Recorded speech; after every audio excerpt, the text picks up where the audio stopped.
అంత అంటే ఇంతమందికి ఈ ఒక రాయితో, ఒక రత్నంతో ఇంత మారిపోతుంది జీవితం అంటే, దీని మహిమ అంటే మనకి ఇది కలియుగంలో ఇచ్చిన వరమా? లేకపోతే మనకి పురాణాల్లో అన్ని యుగాల్లో ఇది ఈ అన్ని జ్ఞానం యుగాల్లో ఉందమ్మా. ఉండిందా? యాక్చువల్‌గా రత్నశాస్త్రాన్ని అందరూ ఏమనుకుంటారంటే, అమృతం ఎప్పుడైతే పుట్టిందో, అమృతంతో పాటు లక్ష్మీదేవితో పాటు, కమలంతో పాటు కామధేనువు, కల్పతరువు, అదృష్టరత్నాలు పుట్టినియి అంటారు. కానీ ఇది అంతకు ముందు నుంచి ఉంది.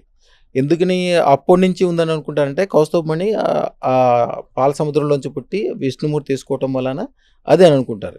కానీ అట్లా కాదు. ఇది భూమి పుట్టినప్పుడు భూమితో పాటే ఉన్నాయి ఇవన్నీ. కాకపోతే మోడిఫికేషన్ అంటే ఏంటి? ఎనర్జైజ్ చేయటం. ఇప్పుడు మీరు ఈ లోకం అంతా నడిచేది సిలికాన్ అంటే ఇసుకతో కదా నడిచేది. అవును. ఇసుకని ప్యూరిఫై చేయటం ద్వారా చిప్పు తయారు చేసి దాంతోటి ప్రపంచం మొత్తం నడిపిస్తారు. ఇసుకని మీరు డైరెక్ట్‌గా వాడారనుకోండి, అదేమన్నా ఉపయోగపడుతుందా? హ్మ్. ఉపయోగపడదు.